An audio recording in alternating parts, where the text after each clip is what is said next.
माननीय सभासदों, माननीय अध्यक्ष जी,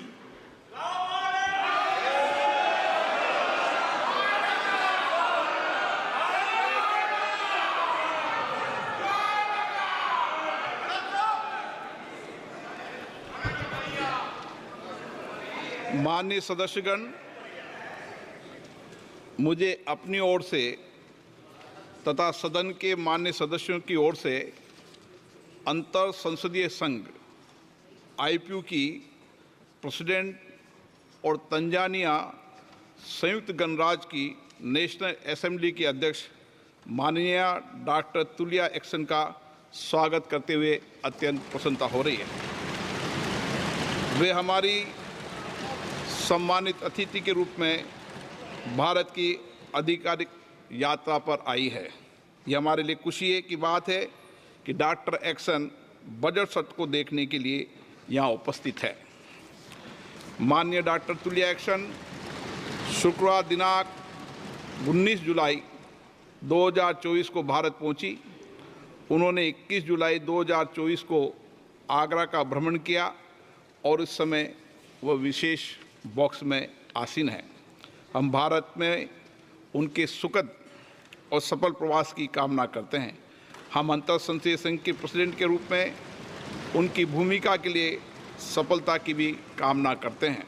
उनके माध्यम से हम तंजानिया गणराज्य की संसद के सदस्यों, तंजानिया की सरकार तथा वहाँ की मित्र जनता को बधाई और शुभकामनाएं देते हैं।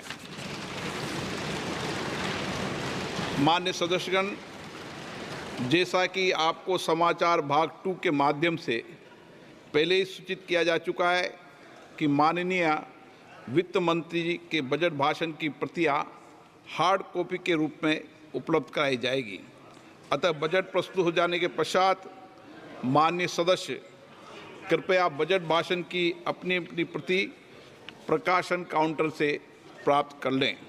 आपको ये भी सूचित किया जाता है कि माननीय मंत्री द्वारा बजट प्रस्तुत किए जाने के पश्चात बजट की प्रतियां आपको मेंबर्स पोर्टल के माध्यम से भी उपलब्ध करा दी जाएगी।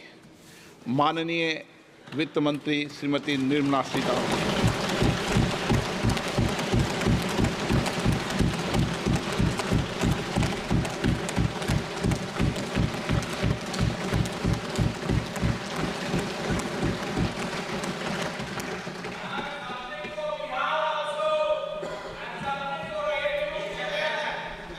Honorable Speaker, I present the budget for 24-25.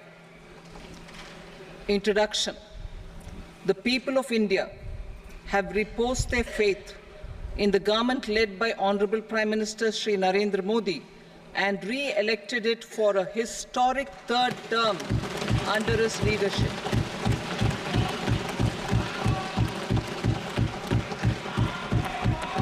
We are grateful for their support, faith, and trust in our policies.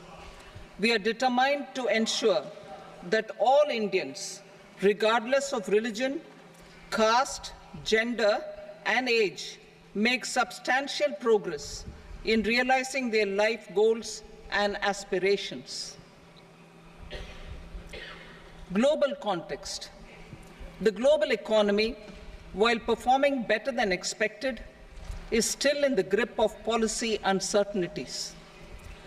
Elevated asset prices, political uncertainties, and shipping disruptions continue to pose significant downside risks for growth and upside risks to inflation.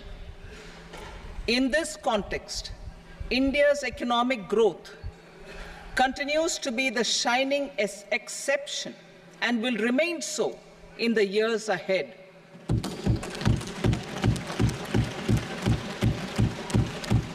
India's inflation continues to be low, stable, and moving towards the 4% target.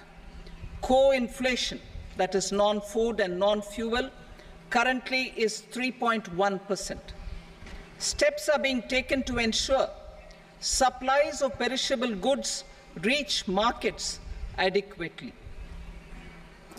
Interim budget As mentioned in the interim budget, we need to focus on 4 major castes, namely the Garib, Mahilaye, Yuva, and Annadata, the poor, women, youth, and the farmer.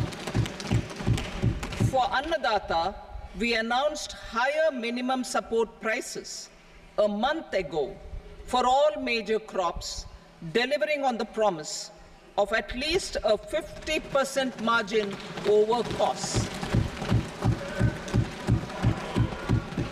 Pradhan Mantri Garib Kalyan Anna Yojana was extended for 5 years, benefiting more than 80 crore people. Administrative actions for approval and implementation of various schemes announced in the interim budget are well underway. The required allocations have been made. Budget theme. Turning attention to the full year and beyond in this budget, we particularly focus on employment, skilling, MSMEs, and the middle class. I am happy to announce the Prime Minister's package of 5 schemes and initiatives to facilitate employment, skilling, and other opportunities for 4.1 crore youth over a 5-year period, with a central outlay of 2 lakh crore rupees. I will speak about them shortly, while more details may be seen in the annexure.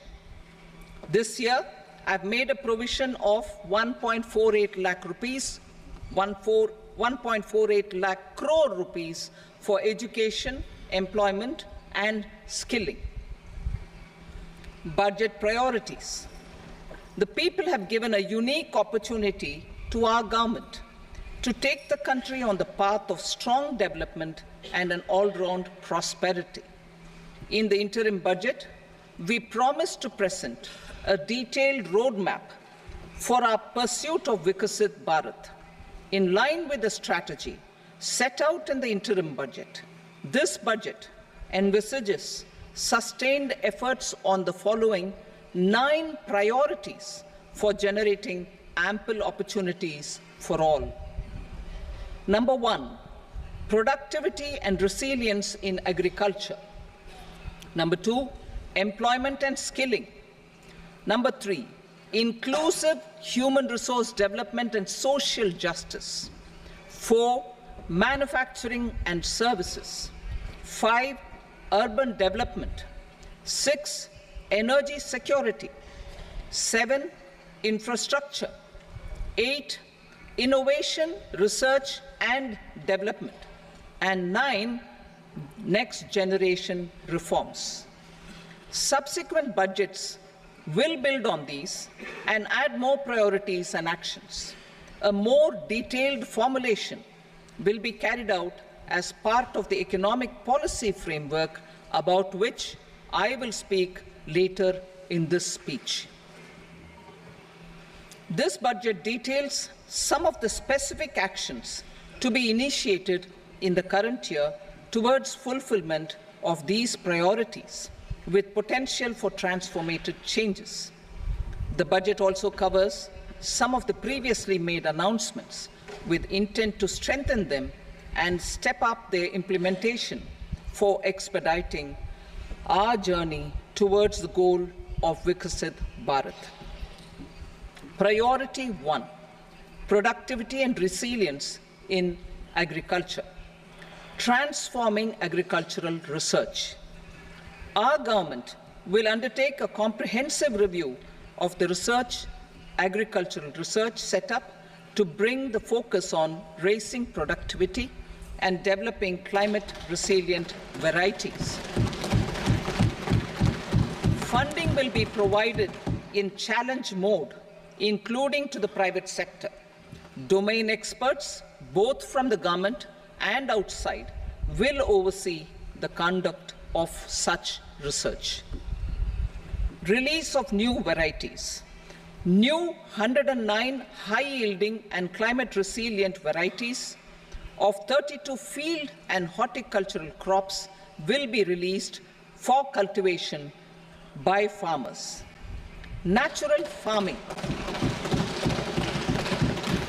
In the next 2 years, 1 crore farmers across the country will be initiated into natural farming, supported by certification and branding. Implementation will be through scientific institutions and willing gram panchayats. 10,000 need-based bio-input resource centers will be established. Missions for pulses and oilseeds. For achieving self-sufficiency in pulses and oilseeds, we will strengthen their production, storage, and marketing. As announced in the interim budget, a strategy is being put in place to achieve Atmanirbharta for oilseeds such as mustard, groundnut, sesame, soybean, and sunflower. Vegetable production and supply chains. Large-scale clusters for vegetable production will be developed closer to major consumption centers. We will promote farmer-producer organizations, cooperatives, and startups for vegetable supply chains, including for collection and storage and marketing. Digital public infrastructure for agriculture. Buoyed by the success of the pilot project, our government, in partnership with the states, will facilitate the implementation of the digital public infrastructure in agriculture for coverage of farmers and their lands in 3 years. During this year, digital crop survey for Kharif using the DPI will be taken up in 400 districts. The details of 6 crore farmers and their lands will be brought into the farmer and land registries. Further, the issuance of Jan Samarth-based Kisan credit cards will be enabled in 5 states. Shrimp production and export. Financial support for setting up a network of nucleus breeding centers for shrimp brood stocks will be provided. Financing for shrimp farming, processing, and export will be facilitated through NABARD. National cooperation policy. Our government will bring out a national cooperation policy for systematic, orderly, and all-round development of the cooperative sector, fast-tracking growth of rural economy and generation of employment opportunities on a large scale will be the policy goal.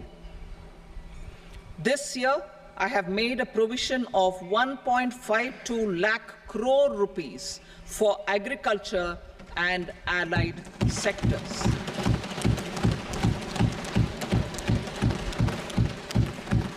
Priority 2, employment and skilling. Employment-linked incentive. Our government will implement following 3 schemes for employment-linked incentive as part of the Prime Minister's package. These will be based on enrollment in the EPFO and focus on recognition of first-time employees and support to employees and employers. Scheme A, first-timers. This scheme will provide 1 month wage to all persons newly entering the workforce in all formal sectors.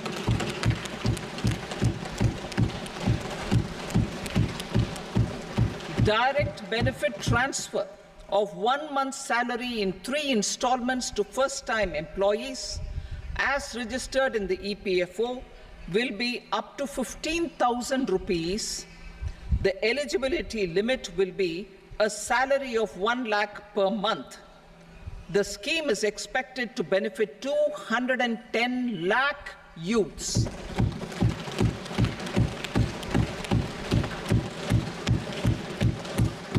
Scheme B, job creation in manufacturing. This scheme will incentivize additional employment in the manufacturing sector linked to the employment of first-time employees. An incentive will be provided at specified scale directly both to the employee and the employer with respect to the EPFO contribution in the first 4 years of employment. The scheme is expected to benefit 30 lakh youth entering employment and their employers.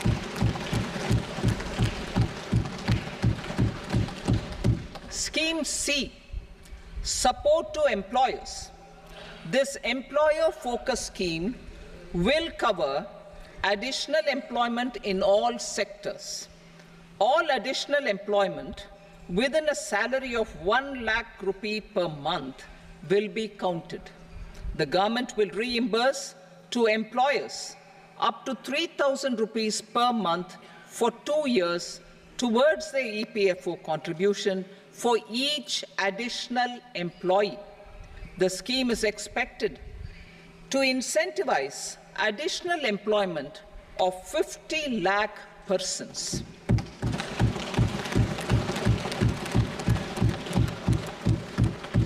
Participation of women in the workforce. We will facilitate higher participation of women in the workforce through setting up of working women hostels in collaboration with industry and establishing creches. In addition, the partnership will seek to organize women-specific skilling programs and promotion of market access for women SHG enterprises. Skilling program.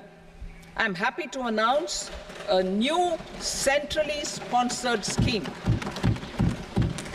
as the fourth scheme under the Prime Minister's package for skilling in collaboration with state governments and industry. 20 lakh youth will be skilled over a 5-year period.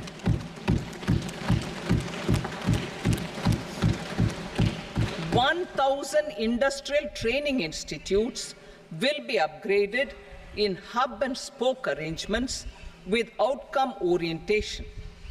Course content and design will be aligned to the skill needs of industry, and new courses will be introduced for emerging needs. Skilling loans. The model skill loan scheme will be revised to facilitate loans up to 7.5 lakh rupees with a guarantee from a government-promoted fund. This measure is expected to help 25,000 students every year.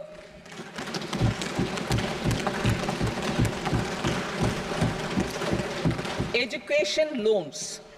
For helping our youth who have not been eligible for any benefit under government schemes and policies, I am happy to announce a financial support for loans up to 10 lakh rupees for higher education in domestic institutions.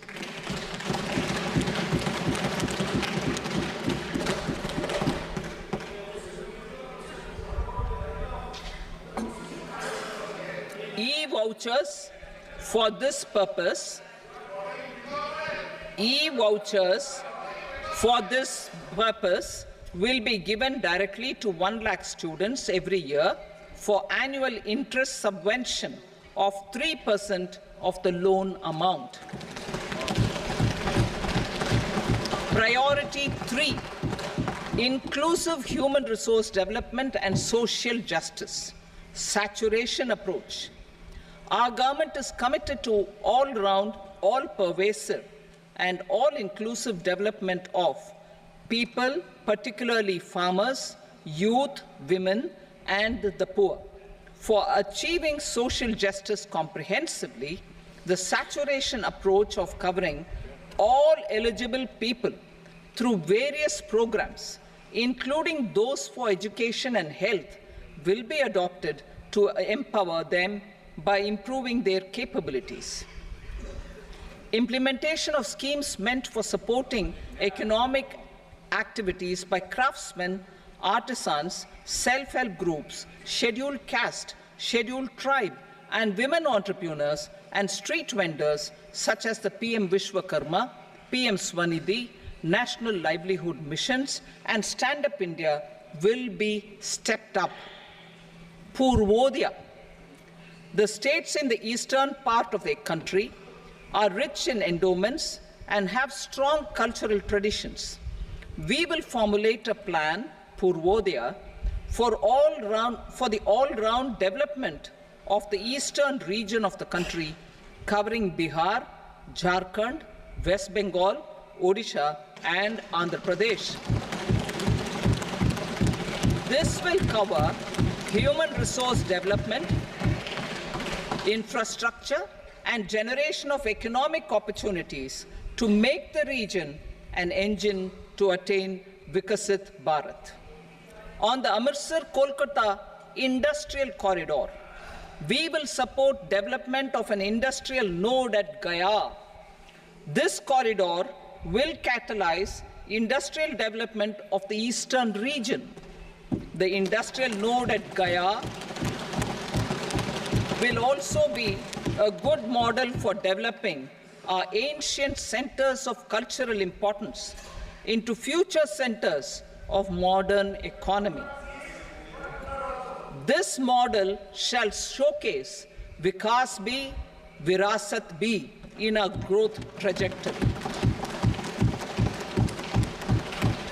We will also support development of road connectivity projects, namely 1.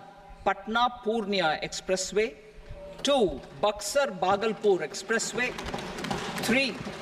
Bodh Gaya, Rajgir, Vaishali and Darbhanga spurs, and 4. Additional 2-lane bridge over River Ganga at Buxar at a total cost of 26,000 crore rupees.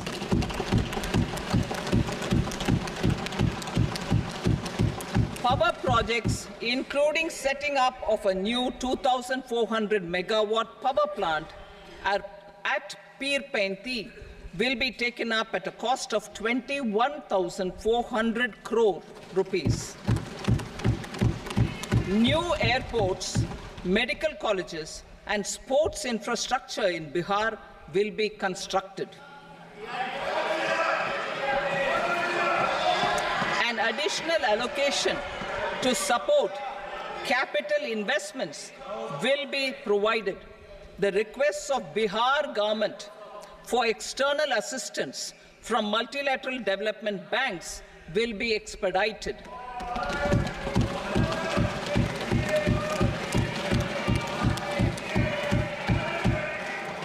Andhra Pradesh Reorganization Act. Our government has made concerted efforts to fulfill the commitments in Andhra Pradesh Reorganization Act.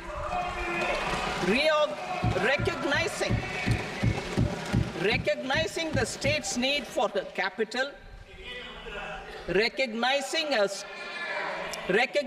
the state's need for a capital, we will facilitate special financial support through multilateral development agencies. In the current financial year, 15,000 crore rupees will be arranged with additional amounts in future years.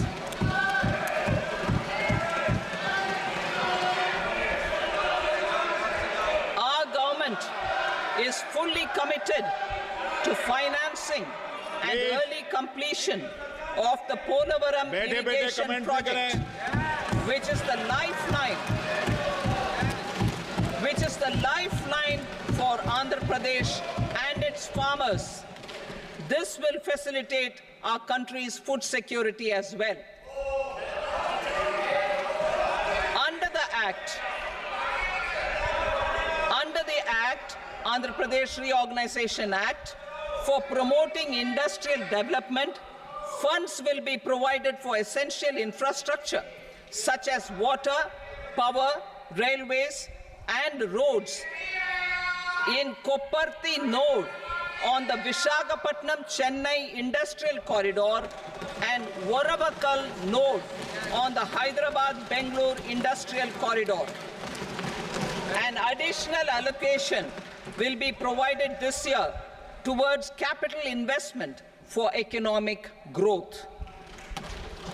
Grants for backward regions of Rayalaseema, Prakasham, North Coastal Andhra, as stated in the Act, will be provided. PM Awas Yojana. 3 crore additional houses under the PM Awas Yojana in rural and urban areas in the country have been announced, for which the necessary allocations are being made. Women-led development. For promoting women-led development, the budget carries an allocation of more than 3 lakh crore for schemes benefiting women and girls. This signals our government's commitment for enhancing women's role in economic development. Pradhan Mantri Janjatiya Unnat Gram Abhiyan. For improving the socio-economic condition of tribal communities, we will launch the Pradhan Mantri Janjatiya Unnat Gram Abhiyan by adopting saturation coverage for tribal families in tribal majority villages and aspirational districts.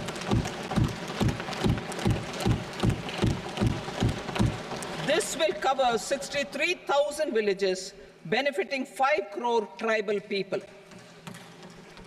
Bank branches in northeastern region.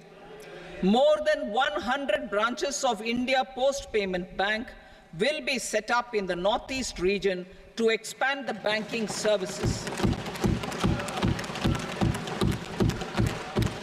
This year, I have made a provision of 2.66 lakh crore rupees for rural development, including rural infrastructure.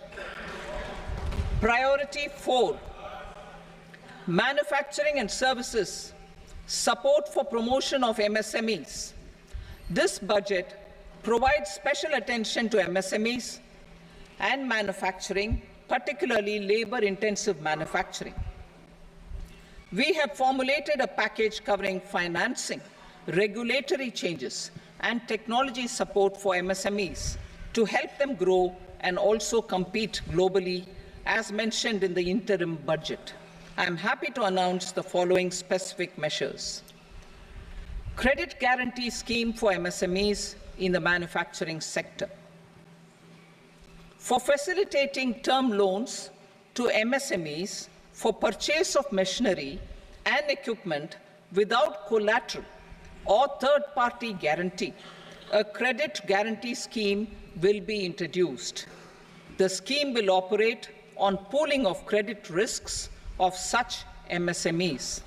A separately constituted self-financing guarantee fund will provide to each applicant guarantee cover up to 100 crore rupees, while the loan amount may be larger. The borrower will have to provide an upfront guarantee fee and an annual guarantee fee on the reducing loan balance.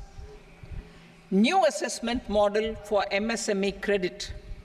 Public sector banks will build their own in-house capability to assess MSMEs for credit instead of relying on external assessment. They will also take a lead in developing or getting developed a new credit assessment model based on the scoring of digital footprints of the MSMEs in the economy. This is expected to be a significant improvement over the traditional assessment of credit eligibility based only on asset or turnover criteria. That will also cover MSMEs without a formal accounting system. Credit support to MSMEs during stress period. I'm happy to announce a new mechanism for facilitating continuation of bank credit to MSMEs during their stress period while being in special mention account SMA account, SMA stage, for reasons beyond their control, MSMEs need credit to continue their business and to avoid getting into the NPA stage. Credit availability will be supported through a guarantee from a government-promoted fund.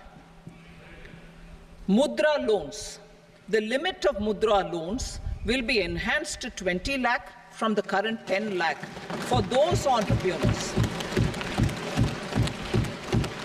who have availed and successfully repaid previous loans under the Tarun category.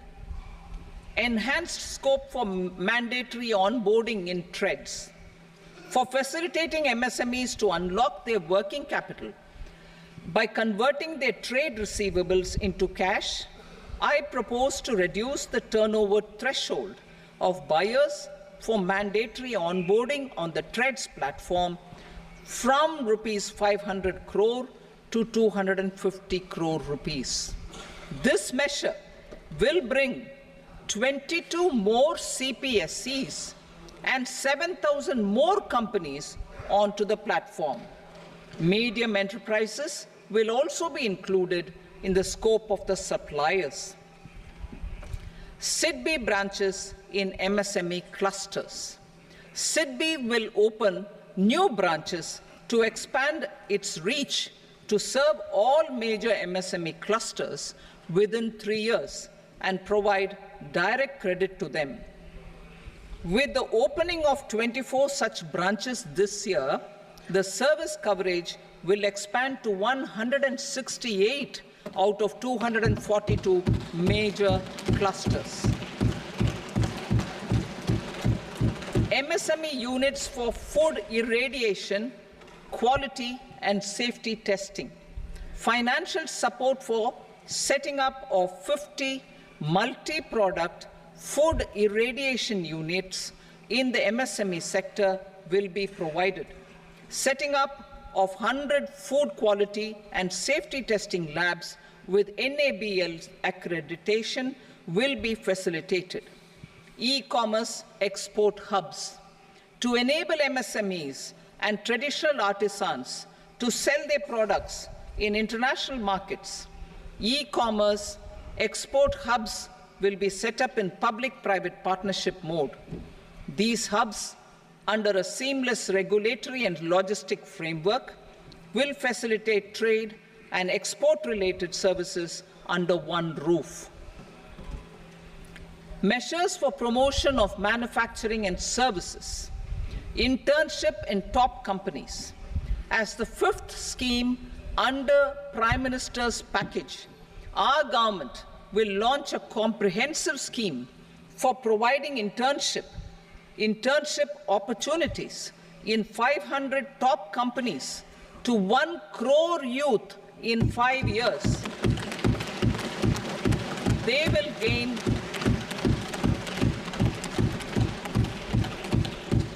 will gain exposure for 12 months to real-life business environment, varied professions, and employment opportunities. An internship allowance of 5,000 per month, 5,000 rupees per month, along with a one-time assistance of 6,000 rupees will be provided. Companies will be expected to bear the training cost and 10% of their internship cost from their CSR funds. Industrial parks. Our government will facilitate development of investment-ready, plug-and-play industrial parks with complete infrastructure in or near 100 cities in partnership with the states and private sector by better using town planning schemes. 12 industrial parks under the National Industrial Corridor Development Program also will be sanctioned.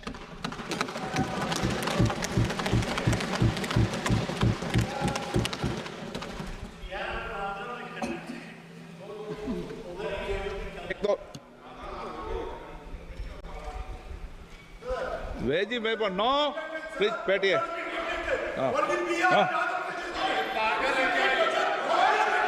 Rental housing. Rental housing with dormitory type accommodation for industrial workers will be, just 1 minute. Rental housing, I repeat, rental housing with dormitory type accommodation for industrial workers will be facilitated in PPP mode with VGF support and commitment from anchor industries. Shipping industry, ownership, leasing and flagging reforms will be implemented to improve the share of Indian shipping industry and generate more employment. Critical mineral mission. We will set up a critical mineral mission for domestic production, recycling of critical minerals, and overseas acquisition of critical mineral assets. Its mandate will include technology development, skilled workforce, extended producer responsibility framework, and a suitable financing mechanism. Offshore mining of minerals. Our government will launch the auction of the first tranche of offshore blocks for mining, building on the exploration already carried out. Digital public infrastructure applications. Turning to the services sector, I propose development of DPI applications at population scale for productivity gains, business opportunities, and innovation by the private sector. These are planned in the areas of credit, e-commerce, education, health, law and justice, logistics, MSME service delivery, and urban governance. Integrated technology platform for IBC ecosystem. An integrated technology platform will be set up for improving the outcomes under the Insolvency Bankruptcy Code for achieving consistency, transparency, timely processing, and better oversight for all stakeholders. Voluntary closure of LLPs. The services of the Center for Processing Accelerated Corporate Exit, CPACE, will be extended for voluntary closure of LLPs to reduce the closure times. National Company Law Tribunals. The IBC has resolved more than 1,000 companies, resulting in direct recovery of 3.3 lakh crore to creditors. 3.3 lakh crore rupees to creditors. In addition, 28,000 cases involving over 10 lakh crore rupees have been disposed of even prior to admission. Appropriate changes to the IBC, reforms and strengthening of the tribunal and appellate tribunals will be initiated to speed up insolvency resolution. Additional tribunals will be established. Out of those, some will be notified to decide cases exclusively under the Companies Act. Debt recovery. Steps for reforming and strengthening debt recovery tribunals will be taken. Additional tribunals will be established to speed up recovery. Priority 5, urban development. Cities as growth hubs. Working with states, our government will facilitate development of cities as growth hubs. This will be achieved through economic and transit planning and orderly development of peri-urban areas utilizing town planning schemes. Creative redevelopment of cities. For creative brownfield redevelopment of existing cities with a transformative impact, our government will formulate a framework for enabling policies, market-based mechanisms, and regulation. Transit-oriented development. Transit-oriented development plans for 14 large cities with a population above 30 lakh will be formulated, along with an implementation and financing strategy. Urban housing. Under the PM Awas Yojana, Urban 2.0, housing needs of 1 crore urban poor and middle-class families will be addressed with an investment of 10 lakh crore rupees. This will include the central assistance of 2.2 lakh crore rupees in the next 5 years. A provision of interest subsidy to facilitate loans at affordable rates is also envisaged. In addition, enabling policies and regulations for efficient and transparent rental housing markets with enhanced availability will also be put in place. Water supply and sanitation. In partnership with state governments and multilateral development banks, we will promote water supply, sewage treatments, and solid waste management projects and services for 100 large cities through bankable projects. These projects will also envisage use of treated water for irrigation and filling up of tanks in nearby areas. Street markets. Building on the success of PM Swanidhi scheme in transforming the lives of street vendors, our government envisions a scheme to support each year over the next 5 years the development of 100 weekly hearts or street food hubs in select cities. Stamp duty. We will encourage states which continue to charge high stamp duty to moderate the rates for all and also consider further lowering duties for properties purchased by women. This reform will be made an essential component of urban development schemes. Priority 6, energy security, energy transition. In the interim budget, I had announced our strategy to sustain high and more resource-efficient economic growth, along with the energy security in terms of availability, accessibility, and affordability. We will bring out a policy document on appropriate energy transition pathways that balances the imperatives of employment, growth, and environmental sustainability. PM Surya Ghar Muft Bijli Yojana.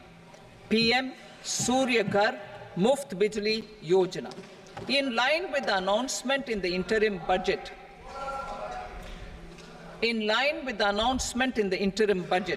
PM Surya Ghar Muft Bijli Yojana has been launched to install rooftop solar plants to enable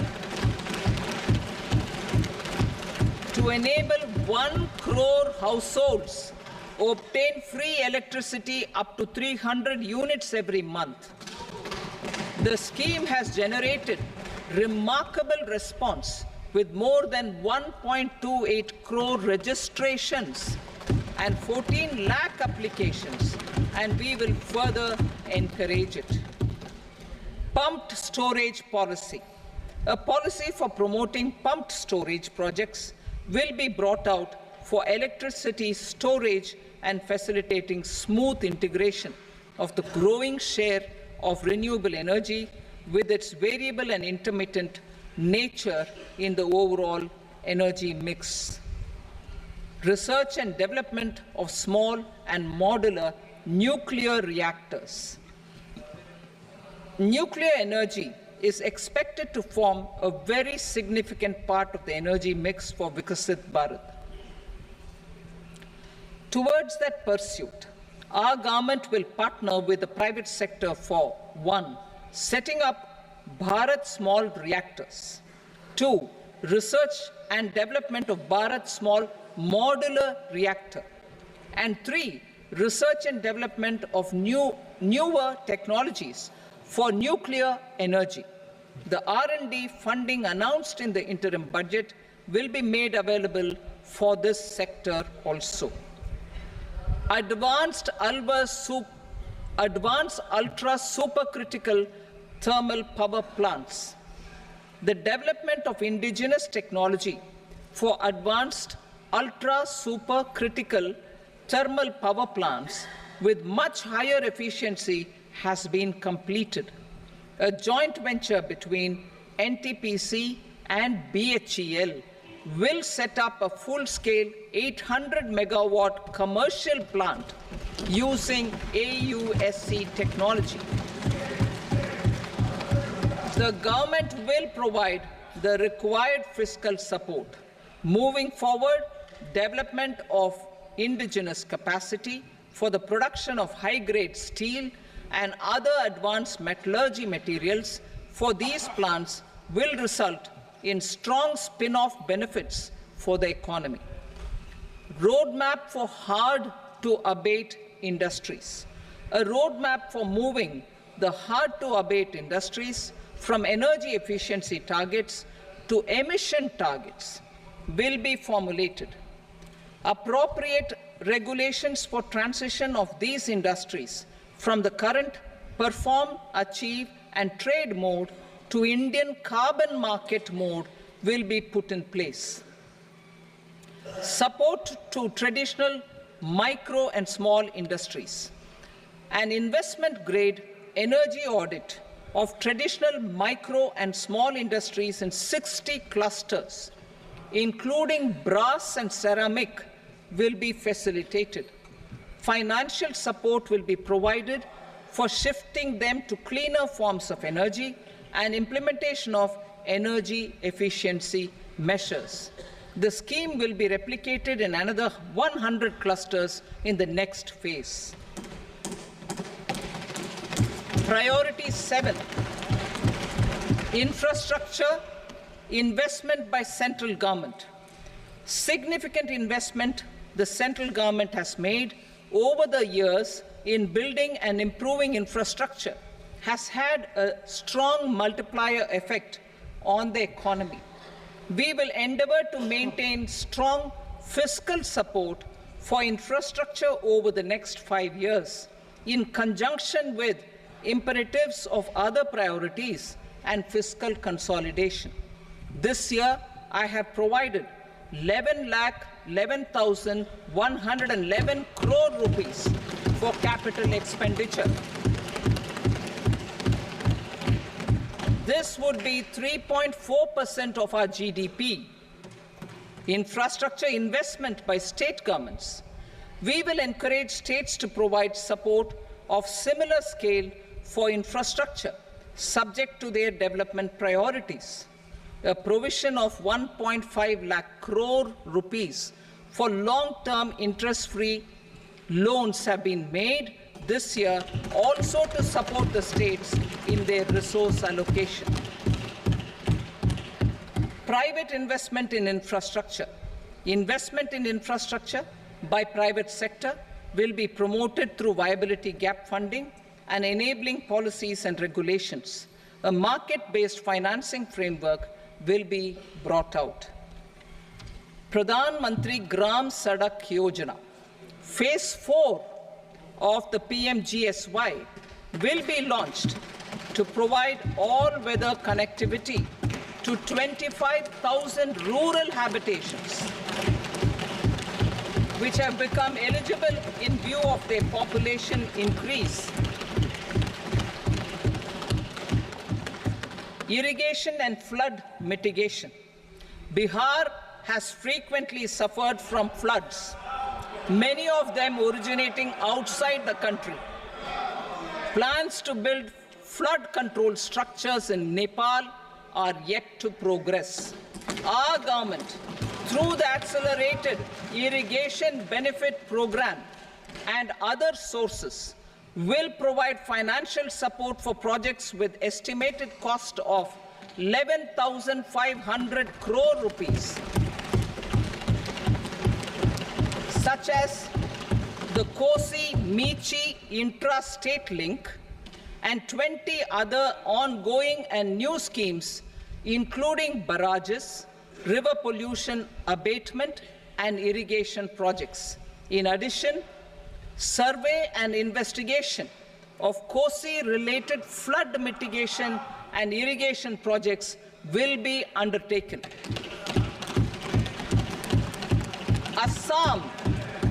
Assam grapples with floods every year by the Brahmaputra River and its tributaries. originating outside India. We will provide assistance to Assam for flood management and related projects.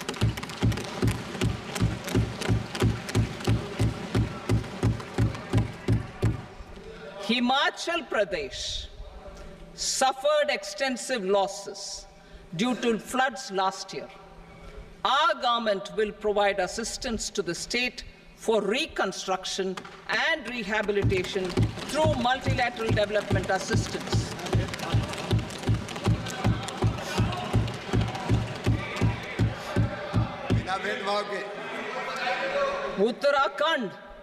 Uttarakhand too suffered losses due to cloudbursts and massive landslides. We will provide assistance to the state.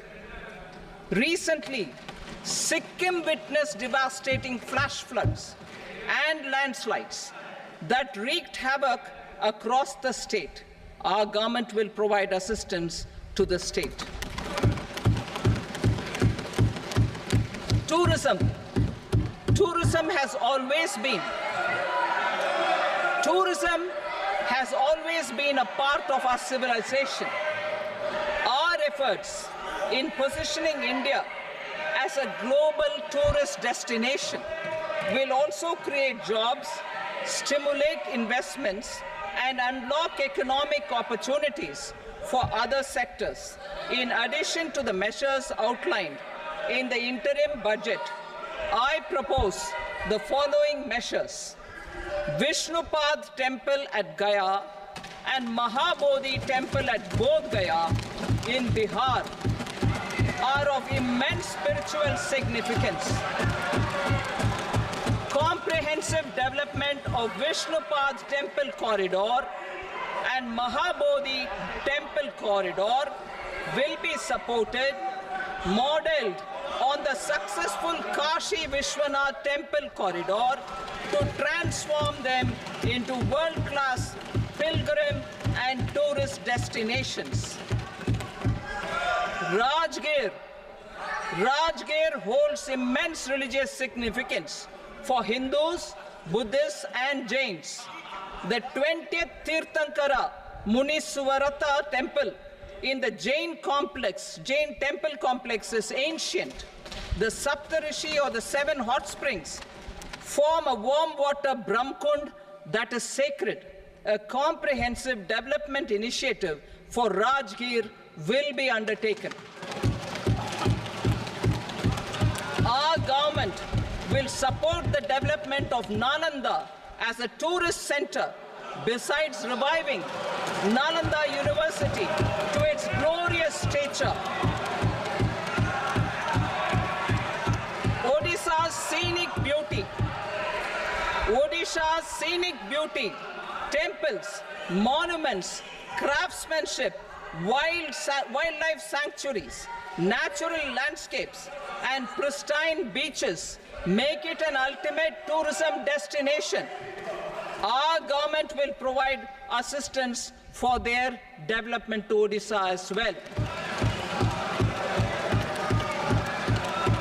Priority 8, innovation, research, and development. We will operationalize the Anusandhan National Research Fund for basic research and prototype development. Further, we will set up a mechanism for spurring private sector-driven research and innovation at commercial scale with a financing pool of 1 lakh crore rupees in line with the announcement in the interim budget. Space economy. With our continued emphasis on expanding the space economy by 5 times in the next 10 years, a venture capital fund of 1,000 crore rupees will be set up. Priority 9, next generation reforms. Economic policy framework. We will formulate an economic policy framework to delineate the overarching approach to economic development and set the scope of the next generation of reforms for facilitating employment opportunities and sustaining high growth. Our government will initiate and incentivize reforms for 1. Improving productivity of factors of production, and 2. Facilitating markets and sectors to become more efficient. These reforms will cover all factors of production, namely land, labor, capital, and entrepreneurship, and technology as an enabler of improving total factor productivity and bridging inequality. Effective implementation of several of these reforms requires collaboration between the center and the states, and building consensus as development of the country lies in development of the states. For promoting competitive federalism and incentivizing states for faster implementation of reforms, I propose to earmark a significant part of the 50-year interest-free loan. Working with the states, we will initiate the following reforms.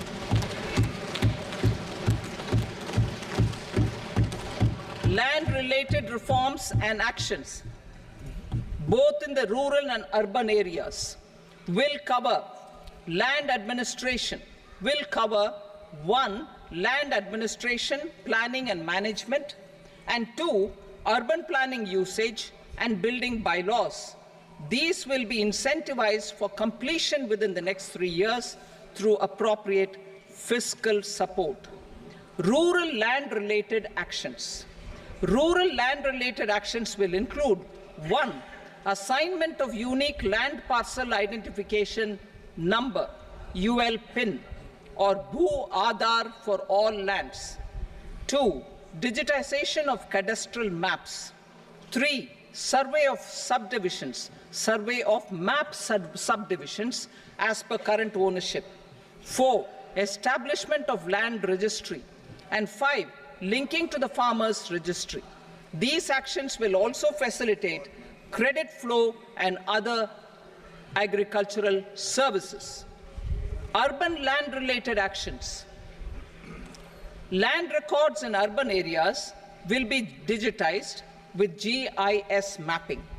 An IT-based system for property record administration, updating, and tax administration will be established. These will also facilitate improving the financial position of urban local bodies. Labor-related reforms. Services to labor. Our government will facilitate the provision of a wide array of services to labor, including those for employment and skilling. A comprehensive integration of e-Shram portal with other portals will facilitate such one-stop solution. Open architecture databases for the rapidly changing labor market, skill requirements, and available job roles, and a mechanism to connect job aspirants with potential employers and skill providers will be covered in these services. Shram Suvidha and Samadhan portal. Shram Suvidha and Samadhan portal will be revamped to enhance ease of compliance for industry and trade.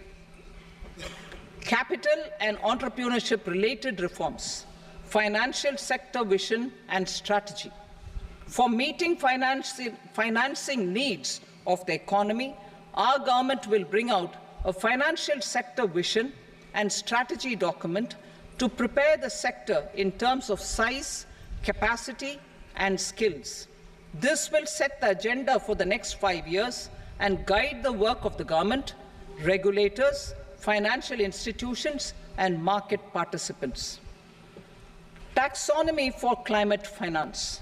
We will develop taxonomy for climate finance for enhancing the availability of capital for climate adaptation and mitigation. This will support achievement of the country's climate commitments and green transition. Variable capital company structure. We will seek the required legislative approval for providing an efficient and flexible mode for financing leasing of aircrafts and ships and pooled funds of private equity through a variable company structure. Foreign direct investments and overseas investment. The rules and regulations for foreign direct investment and overseas investments will be simplified to 1. Facilitate foreign direct investments, 2. Nudge prioritization, and 3. Promote opportunities for using Indian rupee as a currency for overseas investment. NPS Vatsalya. NPS Vatsalya, a plan for contribution by parents and guardians for minors, will be started. On attaining the age of majority, the plan can be converted seamlessly into a normal NPS account. Use of technology.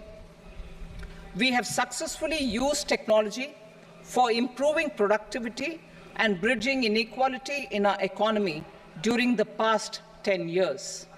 Public investment in digital infrastructure and innovations by the private sector have helped in improving access of all citizens, particularly the common people, to market resources, education, health and services. We will step up adoption of technology towards digitalization of the economy. Ease of doing business.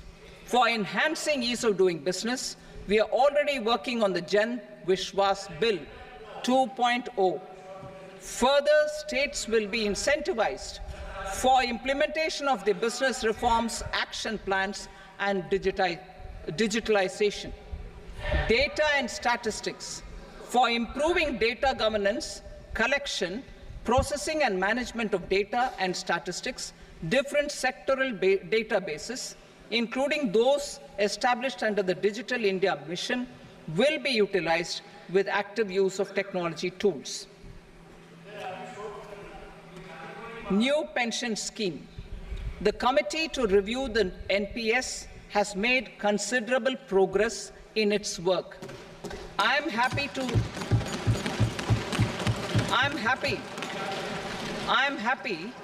that the staff side of the National Council of the Joint Consultative Machinery for Central Government Employees has taken a constructive approach.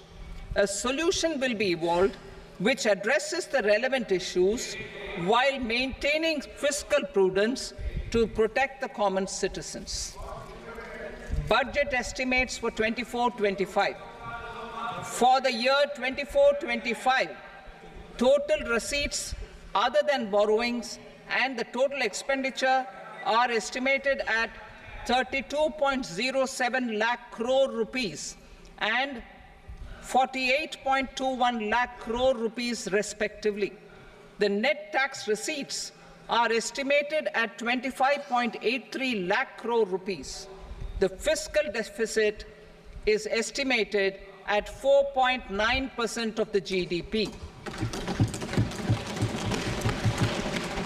The gross and the net market borrowings through dated securities during 24-25 are estimated at 14.01 lakh crore rupees and 11.63 lakh crore rupees respectively. Both will be less than that in 23-24. The fiscal consolidation path announced by me in 2021 has served our economy very well, and we aim to reach the deficit below 4.5% next year. The government is committed to staying the course. From 2026-27 onwards, our endeavor will be to keep the fiscal deficit each year such that the central government's debt will be on a declining path as percentage of GDP. I will now move to Part B.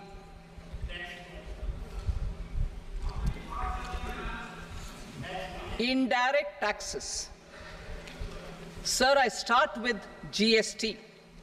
It has decreased tax incidence on the common man, reduced compliance burden and logistics cost for trade and industry, and enhanced revenues of the central and the state governments.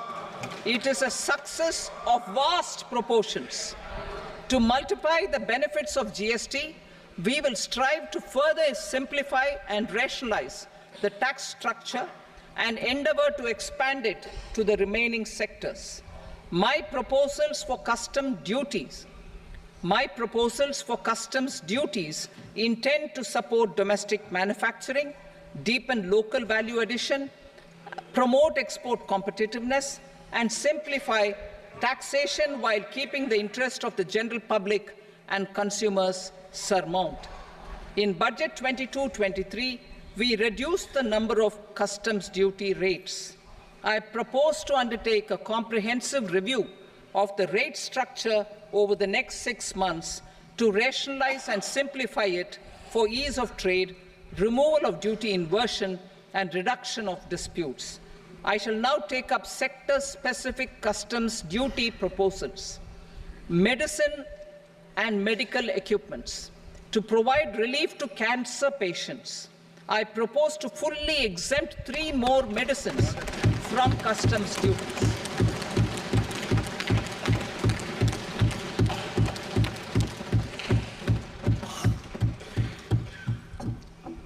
I also propose changes in the BCD on X-ray tubes and flat panel detectors for use in medical X-ray machines under the phased manufacturing program so as to synchronize them with the domestic capacity addition.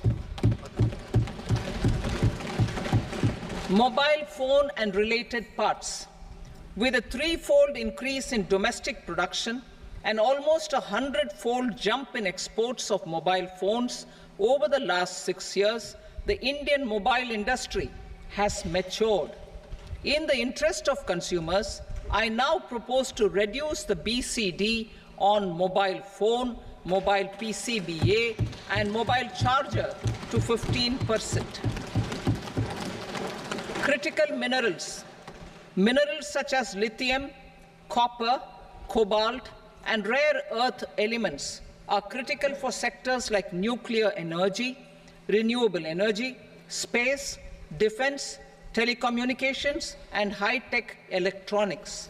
I propose to fully exempt customs duties on 25 critical minerals and reduce BCD on 2 of them.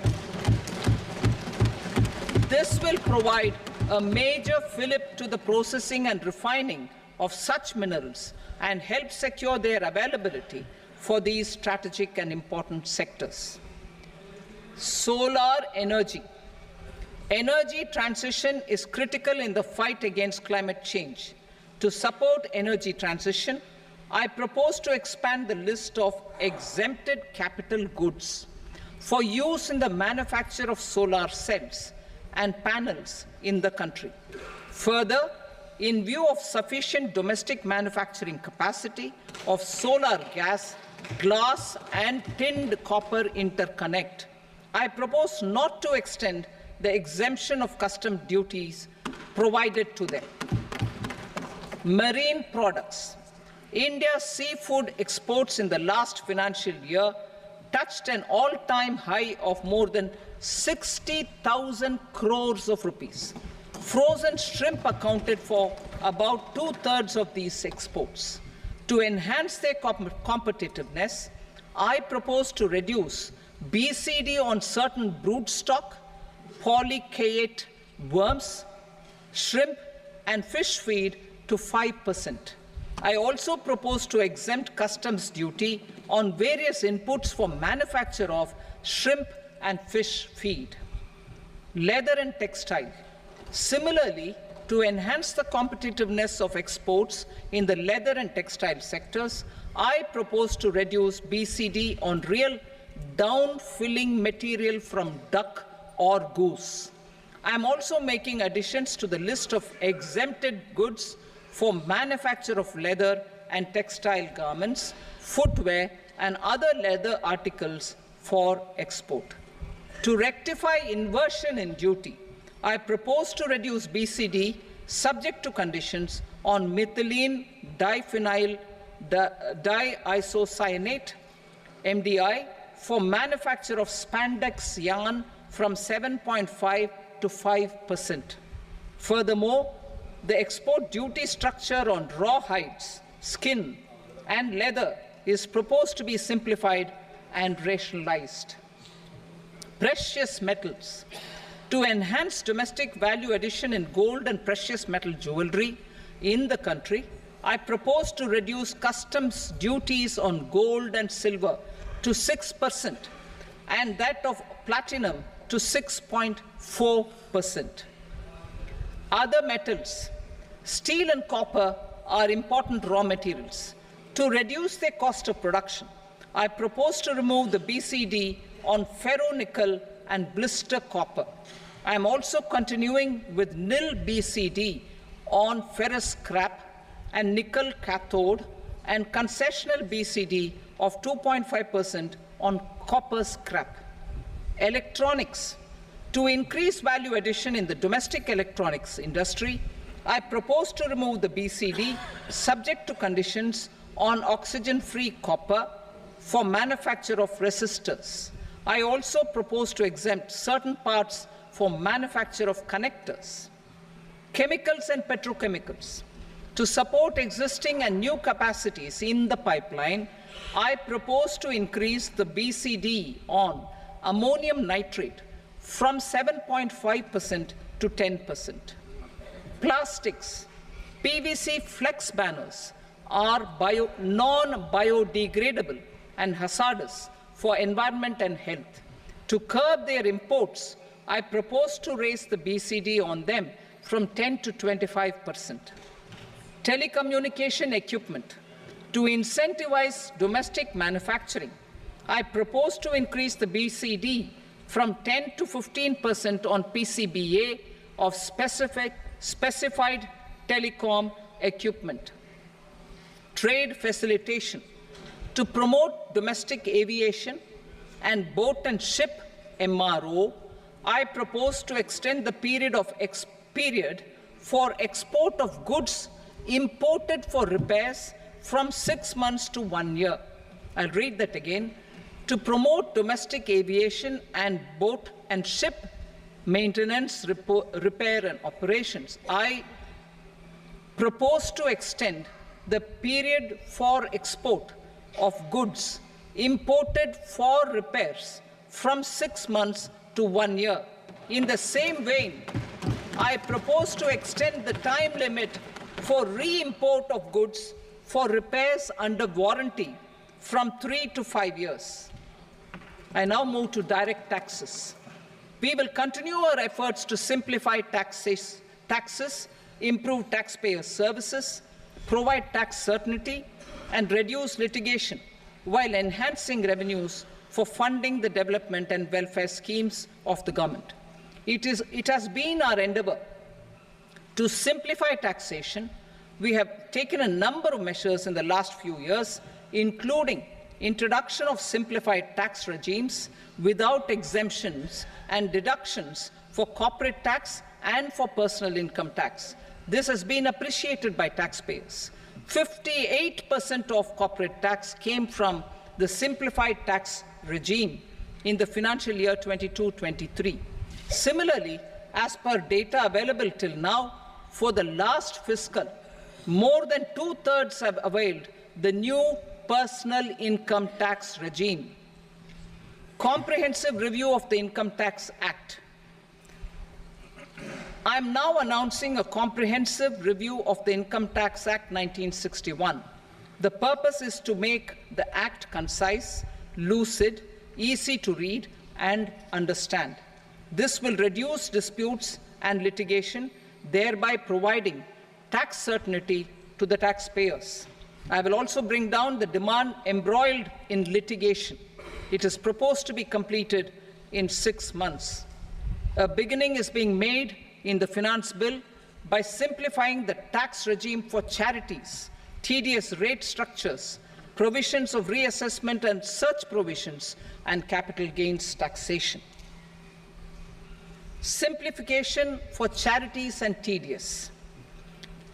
Two tax exemption regimes. The two tax exemption regimes for charities are proposed to be merged into one. The 5% tedious rate on many payments is being merged into the 2% tedious rate, and the 20% tedious rate on repurchase of units by mutual funds or UTI is being withdrawn. TDS rate on e-commerce operators is proposed to be reduced from 1 to 0.1%. Moreover, credit of TCS is proposed to be given in the TDS to be deducted on salary. Further, I propose to decriminalize delay for payment of TDS up to the due date of filing statement for the same. I also plan to provide a standard operating procedure for TDS defaults and simplify and rationalize the compounding guidelines for such defaults. Simplification of reassessment. I propose to thoroughly simplify the provisions for reopening and reassessment. An assessment hereinafter can be reopened beyond 3 years from the end of the assessment year only if the escaped income is 50 lakh rupees or more, up to a maximum period of 5 years from the end of the assessment year. Even in such cases, a time limit of 6 years before the year of the search, as against the existing time limit of 10 years, is being proposed. This will reduce tax uncertainty and disputes. Simplification and rationalization of capital gains. Capital gains taxation is also proposed to be hugely simplified. Short-term gains on certain financial assets shall henceforth attract a tax rate of 20%, while that on all other financial assets and all non-financial assets shall continue to attract the applicable tax rate. Long-term gains on all financial and non-financial assets, on the other hand, will attract a tax rate of 12.5%. For the benefit of the lower and the middle income classes, I propose to increase the limit of exemption of capital gains on certain financial assets to 1.25 lakh rupees per year. Listed financial assets held for more than a year will be classified as long-term, while unlisted financial assets and all non-financial assets will have to be held for at least 2 years to be classified as long-term. Unlisted bonds and debentures, debt mutual funds, and market-linked debentures, irrespective of holding period, however, will attract tax on capital gains at applicable rates. Taxpayer services. All the major taxpayer services under GST and most services under customs and income tax have been digitalized. All remaining services of customs and income tax, including rectification and order giving effect to appellate orders, shall be digitalized and made paperless over the next 2 years. Litigation and appeals. While our concerted efforts to reduce pendency of appeals at various appellate fora are beginning to show good results, it will continue to engage our highest attention. To dispose of the backlog of first appeals, I plan to deploy more officers to hear and decide such appeals, especially those with large tax effect. For resolution of certain income tax disputes pending in appeal, I am also proposing Vivad Se Vishwas Scheme 2024. Further, I propose to increase monetary limits for filing appeals related to direct taxes, excise, and service tax in the tax tribunals, high courts, and Supreme Court to 60 lakh rupees, 2 crore rupees, and 5 crore respectively. With a view to reduce litigation and provide certainty in international taxation, we will expand the scope of safe harbor rules and make them more attractive. We will also streamline the transfer pricing assessment procedure. Employment and investment. I have a few proposals to promote investment and foster employment. First of all, to bolster the Indian startup ecosystem, boost the entrepreneurial spirit, and to support innovation, I propose to abolish the so-called angel tax for all classes of investors. Second, there is tremendous potential for cruise tourism in India. To give a fillip to this employment-generating industry, I am proposing a simpler tax regime for foreign shipping companies operating domestic cruises in the country. Third, India is a world leader in the diamond cutting and polishing industry, which employs a large number of skilled workers. To further promote the development of this sector, we would provide for safe harbor rates for foreign mining companies selling raw diamonds in the country. Fourth, to attract foreign capital for our development needs, I propose to reduce the corporate tax rate on foreign companies from 40 to 35%. Deepening the tax base. I have a couple of proposals for deepening the tax base. First, security transaction tax on futures and options of securities is proposed to be increased to 0.02% and 0.1% respectively. Second, for reasons of equity, I propose to tax income received on buyback of shares in the hands of recipients. Other proposals. To improve social security benefits, deduction of expenditure by employers towards NPS is proposed to be increased from 10 to 14% of the employee's salary. Similarly, deduction of this expenditure up to 14% of salary from the income of employees in private sector, public sector banks and undertakings opting for the new tax regime is proposed to be provided.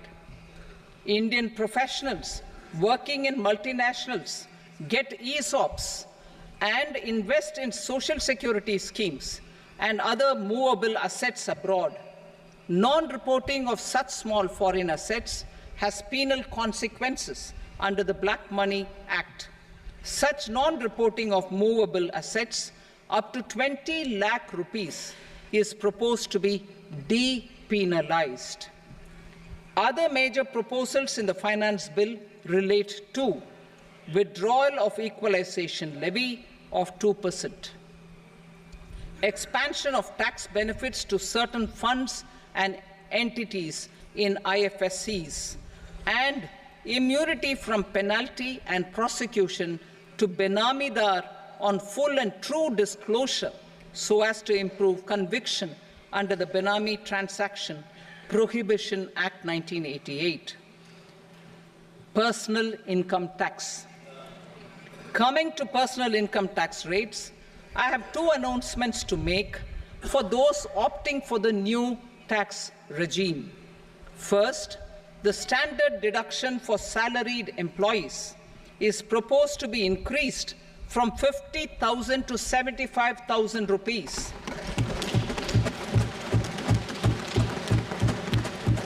Similarly, deduction on family pension for pensioners is proposed to be enhanced from 15,000 to 25,000 rupees. This will provide relief to about 4 crore salaried individuals and pensioners.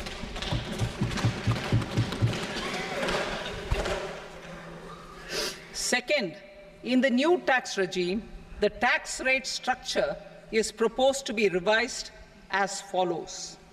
0 to 3 lakh rupees, nil. 3 to 7 lakh rupees, 5%. 7 to 10 lakh rupees, 10%. 10 to 12 lakh rupees, 15%. 12 to 15 lakh rupees, 20%. And above 15 lakh rupees, 30%. As a result of these changes, a salaried employee in the new tax regime stands to save up to 17,500 rupees in income tax.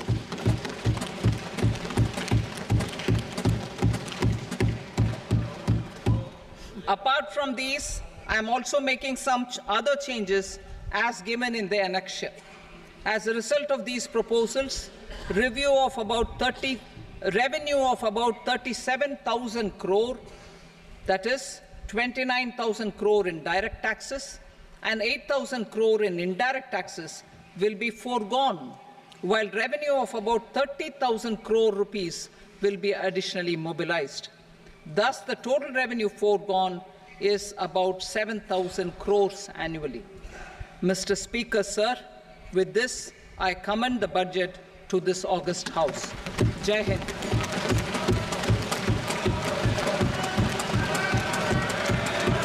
Item number 2.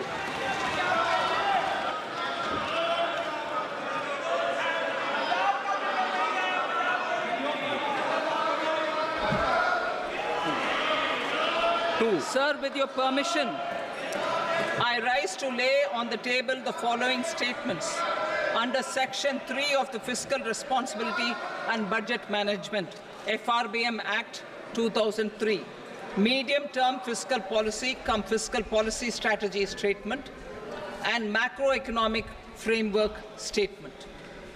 Item number 3. Sir, with your permission, I rise to move for leave to introduce the Finance Number 2 Bill 2024. प्रश्न ये कि विधेयक को पूरा स्थापित करने की अनुमति प्रदान की जाए। जो सदस्य इसके पक्ष में हाँ कहें, जो सदस्य विरोध में ना कहें।